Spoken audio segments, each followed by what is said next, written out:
Nice to see you guys. Thanks for coming. So, I have a feeling that we all want to live the good life. I have a feeling that we all want to have a sense of community. I have a feeling that we all like to enjoy the simpler things in life. So I'm here to talk about how we can embrace those things. I'm here to incite a rebellion for the love of life. Now, I learned through osmosis and observation, and I try to stay humble, so please let me know afterwards whether you think that I have anything that I said that was wrong. I'm open to it. And everything we're going to talk about comes from my personal experience, and the things I want to talk about are so elemental that I think that they're doable. So this part is just about my personal food story, my history. I grew up in an international development family. Both my parents met in Cuba, of all places. My father's from Liverpool, England, of Irish heritage. My mother is from Montreal. They met in Cuba and made passionate love and had me. Viva Fidel. So I was lucky enough to grow up in a household, two households, actually. I got the splice of life, and was able to basically partake as an infant, a child, a toddler, growing up, crawling around under tables, hearing tons of very vivacious talk, political rhetoric, stories from all over the world, and I got to eat phenomenal food from all over the world. And I think those are the beginnings of me kind of having an open mind and understanding about what a dinner table really means and what it means to celebrate around a table and how integral food is. So, to fast forward really quickly, snippets. I grew up in Ottawa, in a great neighborhood where I could walk to the corner of my street to the butcher. I could walk 2 blocks through back alleys, weave my way as a 5, 6, 7-year-old kid by myself, safely pick up a loaf of bread. I could walk home, grind my own peanut butter at the health food store called Herb and Spice. Beautiful spot. So I felt pretty lucky. I also have family who live in the country and have decided to opt out of conventional way of living and live virtually off the grid and invent things that are smarter. I have a currency in my family called liquid gold, maple syrup. It runs through my veins. It's a beautiful thing. This same family that I'm talking about, my aunt and uncle, they trade with maple syrup. So I was exposed to people that actually use food as a currency. Anyway, so fast forward to a troubled youth where I'm a rebellious kid in Ottawa, and I'm hanging out with kids that are on the street panhandling and helping them do it because I wanted to interact with the businessmen, and I wanted to be angry about something. I didn't know what yet. My father gave me the opportunity to go down to Zimbabwe and live with him, so I did. I made the decision while rocking in a hammock, thinking about life at 12 years old, and after being in France and being exposed to a little bit of the world on a beautiful exchange where I started dreaming and thinking in French, I said, why not? I have nothing to lose. So I did it. Luckily, things in South Africa heated up. I ended up down there, became a surfer, lived there for 4 years, came back to Ottawa and had the biggest culture shock of my life. There was a sense of complacency. Things were too easy. Food was too convenient. Things were just, seemed out of sorts. It wasn't right. So I always knew in the back of my mind there was something that needed to be done. I didn't know what. I went to business school. My theory on development were different from my parents. They were sustainable development means people have tools, make businesses that form small networks that make sense and help promote jobs and promote empowerment and a lot of the things we've been talking about today. So anyway, I flipped a coin and I landed here 9 years ago. I feel pretty lucky. I think we live in a great country. Most of our complaints are about the weather. Last week I read an article that said we were ranked number 2 out of 34 countries for being a better living index from the OECD. Unfortunately, we have a broken food system. We've lost touch with our roots. Based on the industrial food revolution, and things sped up too fast to kind of get out of our grasp. There's a duopoly in this country that manages most of the food that we buy. We're spoiled for choice. When we walk into a grocery store, there's 30 to 40,000 different products available on the shelf. Obesity is increasing. Healthcare costs are increasing. There's a simple equation: eat better food. The vast amount of greenwashing that goes on leads to a lot of confusion. And this is just a quick slide that I saw 6 years ago when I started my business that put me over the edge. And I realized that everything you're seeing in the grocery store that's organic is potentially owned by the big bad companies that help make it all possible. So recently I snuck into a meeting at an event that the government put on to help food providers to universities and campuses to switch to using more local food in the food that they prepare. And I snuck into this luncheon amongst them because I was a supplier to them, and overheard them talking about local food as if it was a trend, and then quickly skipped over it and said, "Oh yeah, next year it's going to be mini, everything mini. Mark my words." And they just giggled, carried on, drank their beer, like local food was just a little drop in the bucket. The system is powerful, and it's gaining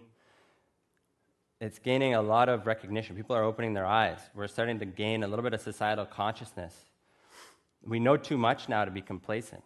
The big picture is scary. So we need to pay attention to what's going on behind the scenes and what we're up against. The writing's on the wall once the big guys wake up and take notice. A lot of damage has been done, but it's not irreversible. I'd like to challenge everyone here to look into their fridge and let that be a reflection of your values for your community, for your environment, for your health, for your family, for your sense of pride, civic pride. How far we've got, Michael Pollan writes it really well. Mr. Pollan and many other books have great insight to help us make up our own minds so that we can form our own relationship with where our food comes from. There's a worldwide food crisis happening right now. In case you haven't heard, China and Saudi Arabia are buying up swaths of Africa the size of Wales to grow food for themselves. Forget about Africans. Now, the solutions in Africa are the same as the solutions here. The issues are different, and they're complex on both ends. I feel like we need to wake up and create an attractive alternative food network. It needs to be encouraged and demanded by consumers. That's been my career gamble thus far. So here we need to replace dangerous eating habits with real seasonal food. Based on the behavior that led us to the state that Michael Pollan talks about here, where we've ushered a new creature onto the world stage, overfed and undernourished, it's easy to understand what's going on. It's easy to also sway us and shift us into a lifestyle where indulgence and pleasure are easily enjoyed. Imagine taking a siesta with a loved one once a week. You could achieve a work-life balance with maybe a small glass of wine and a smile on your face for the rest of the day. Buying quality food and taking the time to enjoy it, these are selfish decisions with many selfless repercussions. If you take the time to understand and shape your own food philosophy, then you understand that we are in a bit of a crisis. What you need to do is basically realize that daily you have the opportunity to shape the way our food gets to us. It's a bunch of small choices. The choices are enriching. The choices are good for fortifying our local economies. The choices are empowering. The choices are potentially delicious. The choices are good for our own social fabric. So this trend has now become a movement. The movement is growing, and the youth and the retired are leading it. It's being informed by chefs and by our elders, if we take the time to listen. It's being informed by ancient cultures, old world, by indigenous people. Diversity is the key to resilience in both nature and in business. Supporting a vibrant local food economy is the only way to maintain and to augment our standard of life. Opting in is a way of opting out. So opting to take the time to source great local food adds value to your life. Doing business in your own community, understand and appreciate the ability that you have to vote every day with your food dollars are empowering. Where's the inspiration going to come from? I said the old world. I was lucky enough to be in Italy last year at the Terra Madre conference, and we did a bit of a food tour around it just to celebrate life. Italy was phenomenal in that there was this real sense of pride in each region. Next to Terra Madre, which was 5,000 people from all over the world, all interested in slow food, that came together to talk for 4 days and live and share meals together and learn from one another, is this place called Salone del Gusto, which is the biggest food fair in Europe. It's phenomenal. It happens every 2 years. And most of it's Italy. Each region is represented, and each region is proud of each other. That's a big lesson that I took from there. I came back to Canada thinking, wait a second, we have a lot of phenomenal food regions. We have a lot of interesting, dynamic people from a lot of different backgrounds. Why don't we invent our own food culture? We've apparently lost our food culture in translation when we came over to North America and became homogenized. So, back to the rebellion and the nature to want to do something, this is what I'm advocating. It's a revolution, a simple one. All it takes is deciding what you put in your mouth. It's that easy. So in Europe, the slow food movement was very youthful. The youth were passionate as hell. There's these sit-ins that happened, kind of like in the old days, but they're called eat-ins. So people would take over food courts, set up a big, long banquet table. They will have cooked for 3 days to prepare the food for this 1-hour event.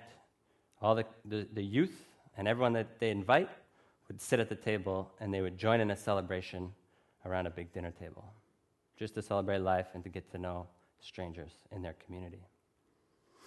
So we need to borrow from these old world values. We need to bring them here. Our challenge ahead is to create new traditions, to cultivate our own culture that values good food. So on a side note, just to tell you about my traveling style, I'm a surfer, like was mentioned, and whenever I go someplace, I try to become a local. I live like a local. So I get an apartment, I cook for myself, I find out when the farmers markets are, and I go to them, and I get to cook with different ingredients. It's phenomenal. I even travel with a little picnic bag all the time, so I always have at least cheese and meat. I can pick up a loaf of bread, cut it on the side of the road, keeps traveling cheap, keeps it interesting. Just a little tip for you. So there's a paradigm shift happening. There's a subtle revolution taking shape. It's rebellious and it's patriotic all at once. We can't wait for the government to turn around and give us a food policy that we can follow. Forget about it. We can't wait for big business, who's been slow and dormant but is now sitting up and paying attention. Forget about it. It's up to us. So everyone can basically find their own reasons why this makes sense, why they can believe in it. I can tell you 15,000 why I believe in it, but you need to figure it out for yourself. It's a slow taking back of the rains. So I want to encourage quality mealtime. We've talked about it already today, but sit down, get to know your neighbors. This is a thing we do in Halifax. It's called Who's Your Farmer? And we invite farmers to come talk and tell us about their experiences. We cook great food with their great ingredients, and we invite people to bring wine and be social with strangers, sit at big communal tables, harvest tables. We need to start getting to know the courageous people that are growing our food. These growers have a lot of gumption. There's a lot of risks involved. There's a lot of talent needed. There's a great amount of skill and knowledge that we have a huge risk of losing. So understanding your role as part of this equation will empower you on the day-to-day. BALE, the Business Alliance of Local Living Economies in Nova Scotia, estimates that each food dollar that you spend here will reciprocate 8 to 15 times. It's called the multiplier effect. Create your own food tradition. Me and some friends borrowed from a food culture in the Basque Country where it's a domineering culture of women taking over the kitchen. And men decided, wait a second, we want to cook ourselves. So tsokos translates to corner. They would buy a corner building in a town, and they would go and cook and drink, talk politics, talk about life, whatever. We do it here. Try it. It's fun. It gets you back in the kitchen, hones your cooking skills, you learn, you drink, laugh, and be merry. So finally, my call to action. We have to remember that the kids are our future. We have to lead by example. We can't say, oh, the system's broken, what can we do? We can do lots, every day. 3 square meals a day, little snacks, make it happen. The future of a healthy food system is in your hands. Don't wait for the policymakers or big business. We need to tease it out. We need to create it. We need to encourage it. Ask questions. Get the facts. Constantly evolve your own food philosophy. And ratchet it up. Don't do it overnight. Cooking skills, seasonal knowledge, that takes time. Do a little bit each year, each season. But realize that we have no time to wait. Our lives are short enough as it is. So envision a vibrant food network. Make it happen.